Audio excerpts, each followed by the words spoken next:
दासे घोड़ाबारी जे boys higher secondary school वर में स्टीम फेस्टिवल मुनक़िद कयो वियो। नवासा घोड़ाबारी में ॾिसो था गुलाम हैदर खटी जी हीअ रिपोर्ट। जी नाज़रीन, असां हिन वक़्तु बिल्कुलु मौजूदु आहियूं घोड़ाबारी सभ खां वॾे मरकज़ी हायर सेकेंडरी स्कूल वर में।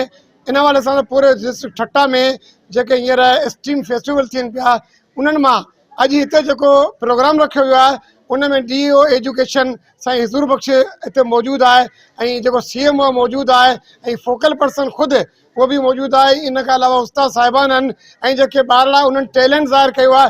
सो अचो त हिननि खां व्यू वठूं त हुननि जो इन बारे में छा चवणु आहे। हीअं त जेके तसवर हूंदा आहिनि उन तसवरनि खे जॾहिं अमली सूरत में आणिबो आहे त उहा शिकल ठही वेंदी आहे। हिते ॿारनि पंहिंजा जेके ख़्याल हुआ उन ख़्यालनि खे अमली सूरत में आंदो आहे।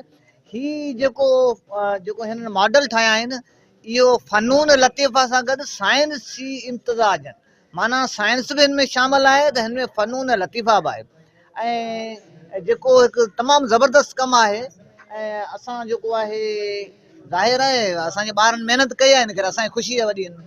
इंशाअल्लाह इहो सुठो लॻो, तमामु बहितरीनु अदा हुज़ूर बख़्श जेको आहे पंहिंजो ॿारनि जी महिनत असांखे ॾाढो ख़ुशि थिया आहियूं। ॾाढो महिनत सुठी कमु आहिनि असांजी। जीअं त पूरी सिंध जे स्कूलनि वांगुरु मिनिस्टर एजुकेशन साईं सरदार शाह जे तरफ़ां जेको इहो प्रोग्राम हले पियो असांजे सरकारी स्कूलनि में, उन सिलसिले में अॼु government boys higher secondary school वर में असांजे ॿारनि जेको सो साइंस सां गॾु फ़नून लतीफ़ा जे हिसाब सां जेके से पंहिंजे सलाहियतनि खे अॼु थोरो शो कयो आहे। उन ते असां ज़बरदस्त जेको सो उन्हनि जी हिम्मत अफ़ज़ाई करियूं था ऐं इंशाअल्लाह इहे असांजा बच्चा डिस्ट्रिक्ट लेवल ते ऐं डिवीज़न लेवल ते जेको सो पार्टिसिपेशन कंदा ऐं इंशाअल्लाह हो उते बि पंहिंजे पाण खे मञिरा ईंदा।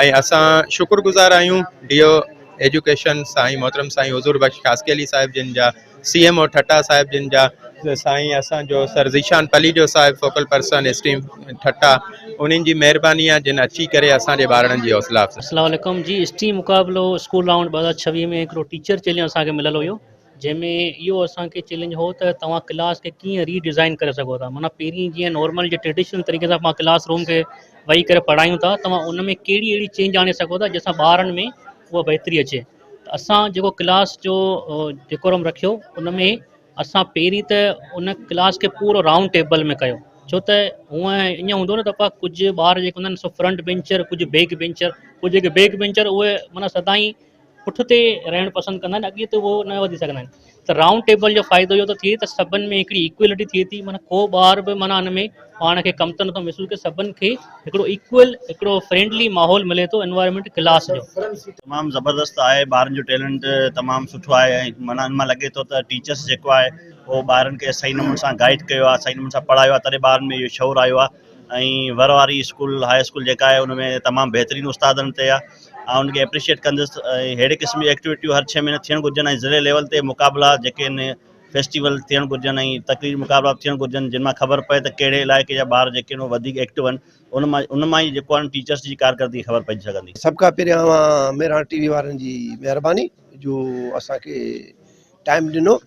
अदा जीअं त हीअ असांजे मिनिस्टर साहिब ऐं सिंध गवर्नमेंट जो फ़ैसिलो आहे ऐं इहो मथां खां जेको यूनिसेफ जे तावन सां हिकिड़ो ठहियो आहे त पंहिंजे ॿार जे सॼी सिंध में स्कूलनि में अहिड़ा को प्रोग्राम साइंस जा ठाहियो जीअं नंढे ॿार खे ऐं तख़लीक़ करण जो ध्यानु वधे ऐं उन में तख़लीक़ करण जो रुझान वधे ऐं ईअं खणे चओ त उहो हिकिड़ो नंढो साइंसदान थिए। त उन जे सिलसिले में असांजे डिस्ट्रिक्ट जे पूरे जेके स्कूलनि में ये पंहिंजा स्ट्रीम जा मुकाबला जारी हैं, असां विजिट कयूं पिया, उते ॾिसूं पिया। बच्चों ने जो है वो काफ़ी यहाँ मेहनत की है, डिफरेंट साइंस और टेक्नोलॉजी के प्रोजेक्ट इधर इन्होंने डिस्प्ले किए हैं। और किसी ने रिक्शा बनाया है तो वो सोलर के हिसाब से चल रहा है, उसके अंदर कोई ना कोई जो है वो इनोवेशन इन लोगों ने लेकर आए हैं कि इस जदीद दौर में जबकि महंगाई जो है वो बढ़ती चली जा रही है, तो उसमें ये लोग किस तरीके से बेहतरी ला सकते हैं आवाम के लिए। नए नए बच्चों ने कॉन्सेप्ट यहाँ पर दिए हैं, तो जिसमें जो है वो किसी तरीके से कम खर्च हो और उनको फैसिलिटेट किया जाए आवाम को। अलहमदुल्ला ही अॼु असां हिते स्ट्रीम मुक़ाबिलो रखियो असांजे पंहिंजे school government boys higher secondary school वर में, जंहिंमें असांजा जेके ॿार आहिनि उन्हनि नंढा नंढा प्रोजेक्ट ठाहिया। उन में डिफरेंट क़िस्म जा प्रोजेक्ट्स हुआ ऐं हिन में जीअं त असांजो डिस्ट्रिक्ट एजुकेशन ऑफिसर साईं हुज़ूर बख्श कासकली साहिबु हिन में शरीक थिया। असीं उन तमामु घणा थोराइता आहियूं ऐं अहिड़े क़िस्म जा प्रोग्राम हूंदा आहिनि जिन में ॿारनि में पाण में उत्साह पैदा थींदो आहे। अॻियां हली करे ई असांजे लाइ तमामु हिकिड़ी सुठी अपॉर्चुनिटी उन्हनि हूंदी आहे त ॿार हिकिड़े नंढे टाउन मां उथी करे कंहिं वॾे शहर में वञी को प्रोग्राम कंदा आहिनि। कैमरामैन अशोक कुमार सां गॾु गुलाम हैदर खट्टी, मेहरान टीवी न्यूज़, घोड़ाबारी।